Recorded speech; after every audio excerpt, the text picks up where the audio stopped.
Je veux être président quand je serai grand. Mais c'est quoi le vote? C'est quoi un président? Pourquoi tu te caches avec ton enveloppe? Hé maîtresse, dis-moi, c'est quoi les élections présidentielles? C'est le moment où les Français votent pour élire le président de la République. Il sera élu pour une durée de 5 ans. Et pourquoi on vote pour le président? La France est une république, donc les personnes qui dirigent le pays sont élues par le peuple. Ça s'appelle le suffrage universel. La France est une démocratie. Mais pourquoi papa et maman peuvent voter et pas moi? Il faut avoir 18 ans pour aller voter. Il faut aussi 2 autres conditions. D'abord, il faut avoir la nationalité française et ensuite, il faut également être inscrit sur les listes électorales.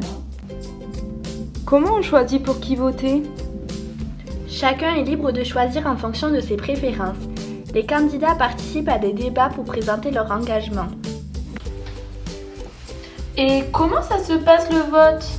L'élection se déroule dans un bureau de vote installé par exemple dans les mairies ou les écoles partout en France.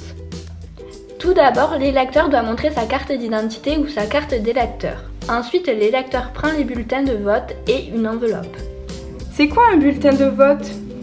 C'est un petit papier sur lequel est inscrit le nom des candidats voulant devenir président de la République. Et après, on fait quoi? L'électeur se rend dans l'isoloir pour mettre dans l'enveloppe le bulletin du candidat qu'il a choisi. Et pourquoi on doit se cacher pour voter? C'est très important, le vote est secret. Et qu'est-ce qu'on fait du bulletin de vote?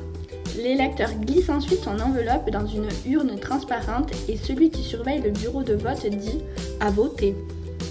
Et après, on peut rentrer à la maison? Non, pas encore. L'électeur signe d'abord le registre en face de son nom. On ne peut voter qu'une seule fois. Il se passe quoi après le vote? Le bureau de vote ferme ses portes. Des électeurs volontaires ouvrent toutes les enveloppes et comptent le nombre de bulletins pour chaque candidat. C'est ce qu'on appelle le dépouillement. Du coup, celui qui a le plus de votes a gagné? Ce n'est pas si simple.